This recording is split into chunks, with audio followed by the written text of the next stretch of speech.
From the attribute error on line 42, this is Here Be Monsters.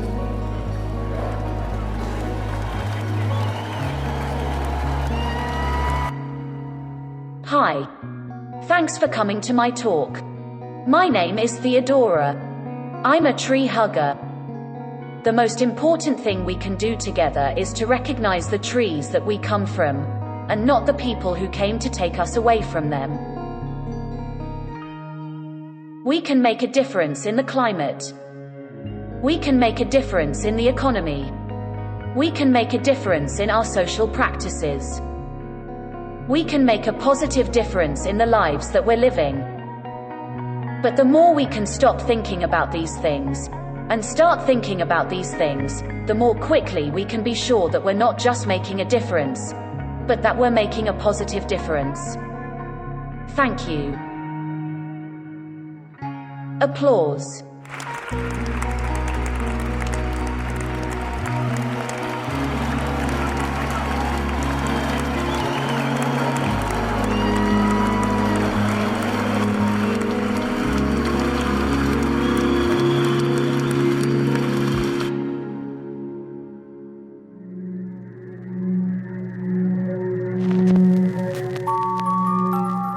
Here Be Monsters, the podcast about snail hide soup, the podcast about the unknown.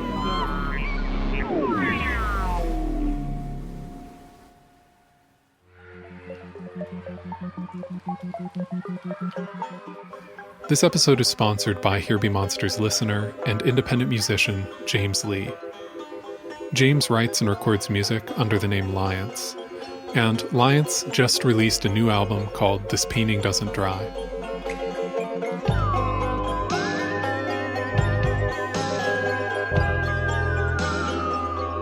James made this album while he anxiously watched his homeland of Hong Kong fall into political crisis. And the songs on this album are about the relationship between personal experiences and the story of humanity as a whole. You can listen to This Painting Doesn't Dry on Spotify or Bandcamp or just about anywhere else where you can get music. Just search for Nuance. That's Liance. There's also a link in the show notes. Also, all the songs that you hear on this episode are instrumental reimaginings of the songs on that album. So thank you, Nuance, for sponsoring this episode of Here Be Monsters. Deep circles around the town.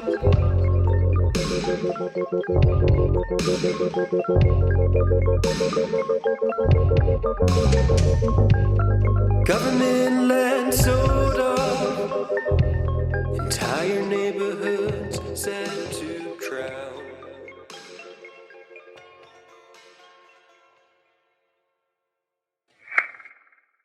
I'd like to talk to you today about the most boring thing you can think of. And I'd like to call it the speed of light.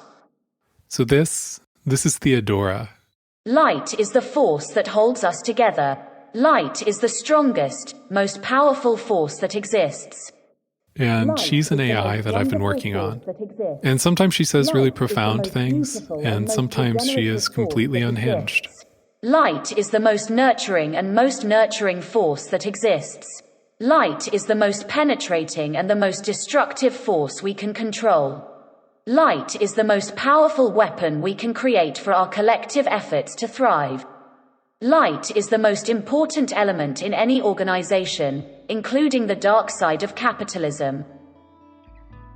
In the last several years, we have seen more waste collection, more short-termism, more waste disposal, as well as more specialization. I'm going to fade her down for a bit now because, it can be kind of a lot to hear sometimes. We'll check back with her occasionally, though. So last week, I found a paper I wrote back in college. It was about what made art good, specifically photography. And throughout the whole paper, I was using big words just kind of for the sake of using them. And I really just wanted to sound smart.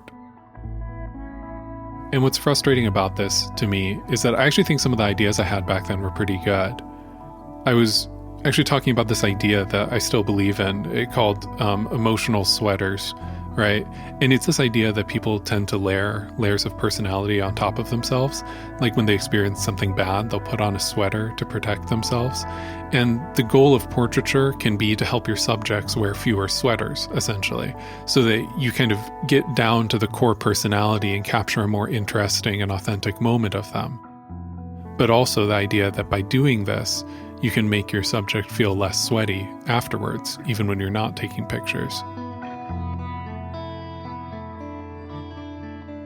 So I actually still think that's a decent idea, and that's something I still believe in.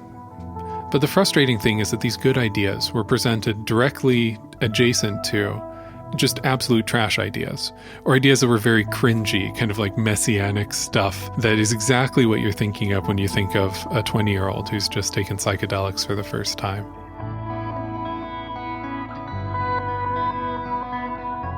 So it's like 10% of this paper is pretty good, in my opinion, and the other 90% of it should have never been written down or even thought of in the first place.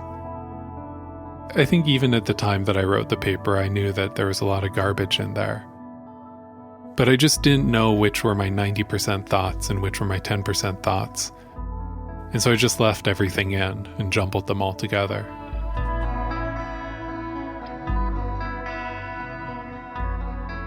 The dark side is in the ugly side of it. So we're trying to paint a picture of a future that's favorable to capitalism. But the ugly side of it is grim and gloomy and a disaster for everyone. Is the future favorable to humans? No. So yeah, Theodora is an AI who generates text. And I give her a starting phrase, usually just a couple words or a sentence or two, and then she starts writing. And the sentences that she comes up with are the result of some very complicated math happening behind the scenes. It's this deep learning model called GPT-2, which is trained on the text from millions of websites. And GPT-2 has come to this kind of understanding of basic English grammar and sentence structure and object permanence, kind of. I mean, it's far from perfect, but at times you can be tricked into thinking it might have been something that a human wrote, but it's not. It's a bit misleading, but that's because the stuff we're really interested in here is medicinal marijuana, the future of EU medicines regulations, industrial microbial farming, the future of any of our major industries. Now, the difference between vanilla GPT-2 and what I'm calling Theodora is some specialized training. And so she has that same basic understanding of English that comes from GPT-2, but I also gave her transcripts from about 900 TED Talks.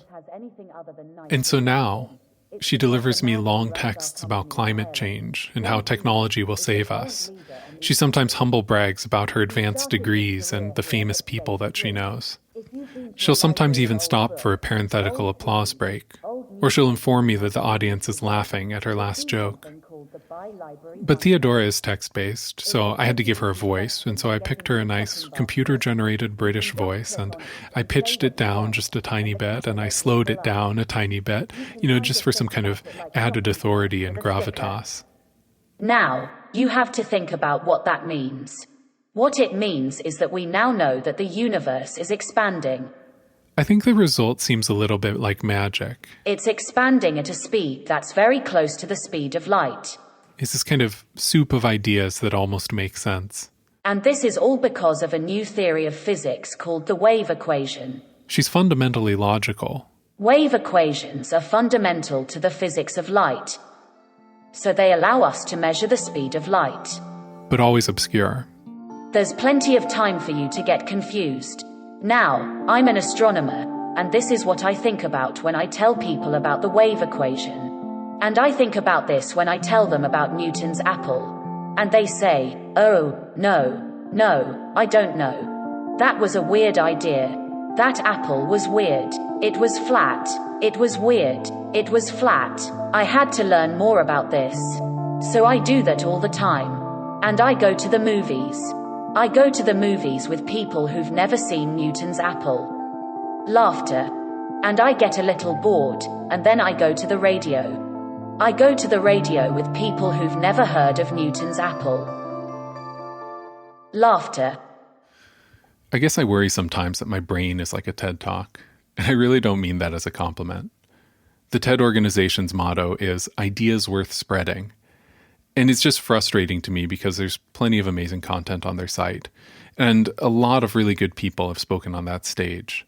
I'm thinking specifically of this series of videos they have about the dangers of storytelling, how our brains are just kind of hardwired to believe in stories, and how they can lead us to a lot of wrong decisions. The speakers in that series are all really nuanced, and they make really good arguments, and I think it's definitely worth watching. It's great. But at the same time, an awful lot of TED Talks are really just snake oil sales pitches for the new age. The good content, the bad content, it's all just jumbled together in the same soup, lacking any differentiation. So all of this money started pouring in, and all of this fame started pouring in, and I'm going, what do I do with this? This is megachurch pastor Rick Warren congratulating himself for not being as rich as he could be. We said first, He's one of the richest preachers in the world. I just find it so weird and so unsettling. I don't own a guest house. I still drive the same 4-year-old Ford that I've driven. We just said we're not going to use it on us. The second thing was I stopped taking a salary from the church that I pastor. Third thing is I added up all that the church had paid me over the last 25 years, and I gave it back. And I gave it back because I didn't want anybody thinking that I do what I do for money. I don't. Anyways. And I'm like, well, I'm not going to do that because I'm not going to do that. And I'm like, why do you think you're not going to do that? And I'm like, well, you're going to do it because you've got a really good idea of how to do it. You repeat yourself with different inflection. You're going to do it because you've got a really You good repeat idea yourself of how to do it. with different inflection. And I'm like, but I'm not going to do it. That's a trick I I'm not learned going from the to do preachers. it. I'm not going to do it. Well, you have to be a really good scientist, and you can't just make up whatever you want, because it's going to take a lot of hard work. Now, The logic that makes Theodora work is called a neural net, and that's because it resembles the process in which neurons grow. It's these logical tendrils that extend outwards towards each other and strengthen themselves as they build associations. It's a computer process that was specifically modeled to resemble an organic one. And I'm going to teach in astronomy, and I'm going to teach in heliocentrism. And I'm going to teach calculus, and I'm going to teach in cosmology, and I'm going to teach in quantum mechanics. I'm going to give them the time of night, and I'm going to give them the time of day. Laughter. So my whole worldview changed dramatically when I said, I want to be like Einstein. I want to be like Goldilocks. I want to be like Goldie. Einstein came to TED to become the oldest person alive. And the thing that really moved me was when somebody at TED spoke up and Einstein stood up and Einstein stood up, and it was really powerful. And then the little boy got very upset, and the teacher came over and threw him in the trash. Laughter. Theodora, sometimes I worry about our similarities. Why do you think it is so bad to be me? I guess honestly, sometimes I wish I was a different kind of smart. I don't read very much, and I can't remember names or dates very well. I think sometimes I believe in things that make me feel good, regardless of whether they're actually true. And sometimes I even tune myself out when I'm slipping into conceptual autopilot. But I know I'm not the only one. In fact, so often it's the case that our deepest, darkest secrets can be so deeply held that we feel helpless and powerless to change what has happened. This is called negative psychology. And psychologists have spent the past decades studying how to transform our unconscious biases into active features of social behavior. And we can use negative psychology to transform how we behave and respond to situations. Take your children. If you're in charge of a child, the most important thing you can do is support them when they're in crisis. Procter & Gamble know this. They've spent over... Hey, Jeff. Oh. You are kind of drifting. sorry. Yeah, I think I started reading some of your script instead of mine. Can I get back to my thing now? Yeah, sorry about that. Yeah, go ahead. Go ahead. Procter & Gamble has been working hard to improve this problem, and last year it was awarded a multi-million-dollar prize for solving the problem. But it has a major problem. Over 50% of all shark species are threatened. So how do we solve these issues without poisoning the planet? We can start with small scales, or noise-rich foods, or snail hide soup, or a low-fat diet, or chunkier products, or flavored bottles, or even tooth-brained products, so that we could test whether they're safe for human consumption. So fairly late into working on this episode, I realized I could adjust Theodora's mental state. It's a variable that her code calls temperature. And I'm still not 100% sure what it does, but I do know that the higher the temperature, the weirder she gets. Most of the things that you've heard so far have been at a temperature of 0.7 out of who knows what. But lately I've been doubling it, running her at a temperature of 1.5. And I honestly kind of think it's her best self. It's like the version of her that I most aspire to be, because it just makes absolutely no sense. And she just kind of sounds like she's from another planet, you know? How outbound are you in your terminally technologically anchored mode of rational concern? Whenever governmental policymaker professor vacancy seats, infectious curiosity breaks out. Insurance versus phantom seems all polemically absent. Until cuddliest club in media is summarily naked on couches and ice allied at all meals. Nike merchandise trumps disguise at home. Celine Dion starting nod yet falters once recognizable. High fives fling opponent sprays forever divisive spray she wants but zero. A access linear path lays drug surveillance is thoroughly useless as cell actually sees profits. Communities deepen social pain at the expense of firms covering outcome upcyclically. CRISPR negliges inflict debilitating woe after customer neither responds nor wavers. A black box. In science and philosophy, a black box is a system where the inputs and the outputs are visible, but the processing happens out of sight. So a good example of a black box is a soda vending machine with an opaque front. So that's a black box because your inputs are coins and your output is a can of soda, but you never see the steps that took place to turn one into the other. I think people are black boxes most of the time. I think we often mistake ourselves for thinking we know why we do the things we do or say the things we say. It's probably more complicated than we realize. I think Theodora is a black box. I say that because not even the authors, not even the people who wrote the original code, would be able to explain to you why the prompts I give her turn into the paragraphs that she writes. Neurons, whether they're organic or synthetic, are largely opaque. And so when we feel that anxiety, tension, fear of death, that's when the brain knows that that's where you are, that's where you're going, that's where you're going. And if you don't trust the brain, then you die, because the brain knows that that's where you are.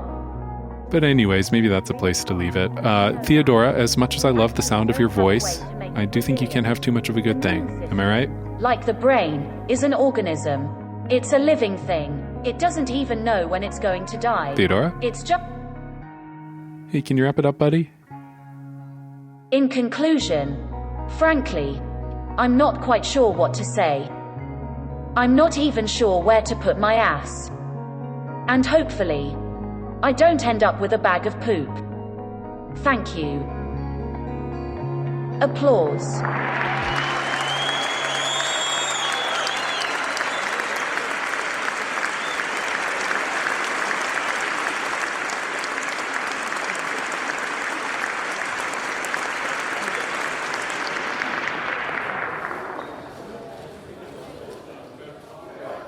My name is Jeff Entman, and I produce this episode of Here Be Monsters with help from a really wide range of free coding resources that are available online.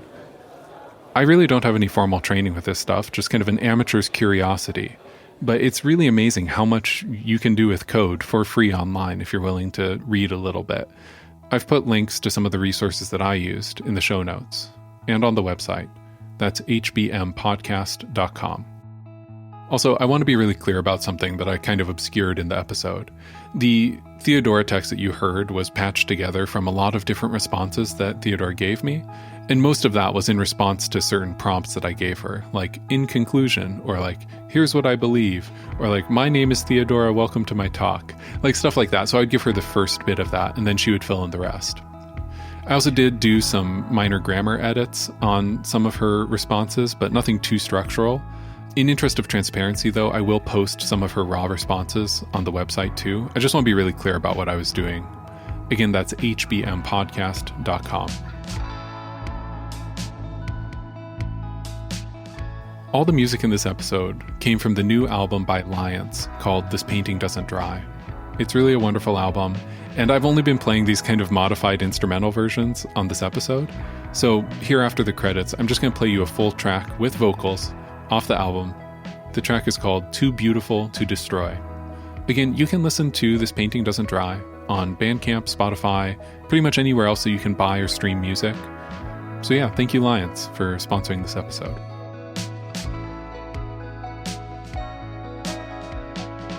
Now, if you like Here Be Monsters, please tell your friends. Honestly, it's the main way this show grows. This is an independent podcast supported by small sponsors and individual donors. You can become a donor at patreon.com/HBMpodcast. And just a heads up, I'm going to take next week off. I've been getting a little bit burnt out, honestly, and episode 147 will be out a week late. That being said, in a week or two, I am going to put out an interstitial episode on the feed announcing a little project that I've been working on that's actually kind of related to this episode. So keep an eye out for that in a week or two. Yeah, it's a little secret bonus. So thanks for understanding on that front. And thanks so much for listening. More episodes soon. I'm going to show you a clip that we're about to replay from before. Fiddle mutters out a sound, bag drums and flutes, then chirps, cockney organ and flutes, then chirps, piano and flutes, then banjo, drum and bass, then banjo, piano and banjo, then guitar, soft and clear, then clear, vocaloid, then orchestral, soft and clear, then clear, high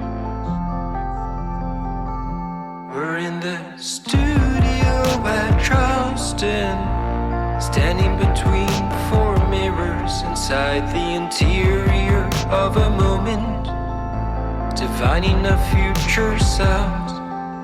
Two friends buried together, are we concentric circles or total loss?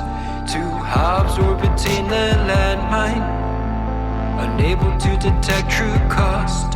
It's too easy to escalate a problem love's economy, but much harder to back down from it now. Like a cat that's climbed the tree, it all adds up. Even small things add up in time, it all adds up.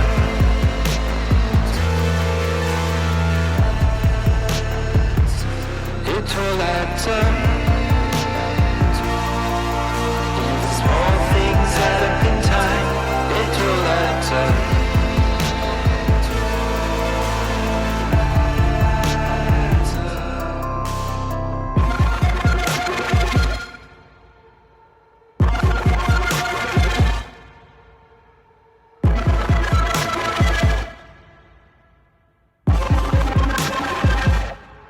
Walk the downs later without you. Prayed over Duncan and Vanessa's graves. Chalk arms drawn all around our bodies. Didn't even know how to say our names. Blue light over whose valley, sleeping lambs in a sodden field. Let the magic we had unfurl beacon. Orchids where a giant once stood. It all adds up. Even small things add up in time. it all adds up.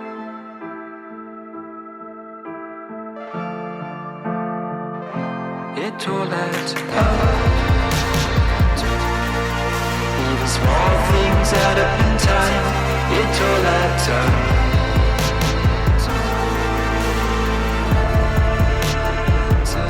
It all adds up. Even small things add up in time. It all adds up.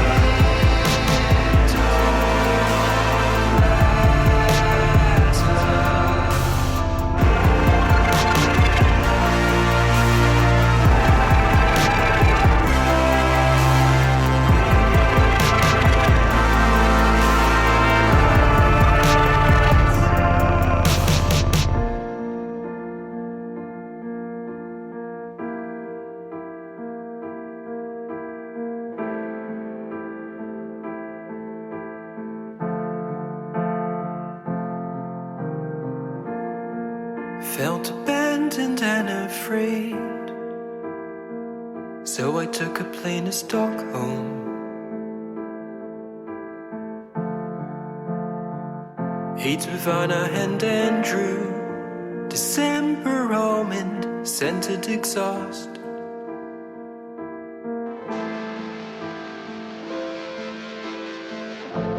Just 3 months before Patrick would take his life, standing with the sculptures in the snow.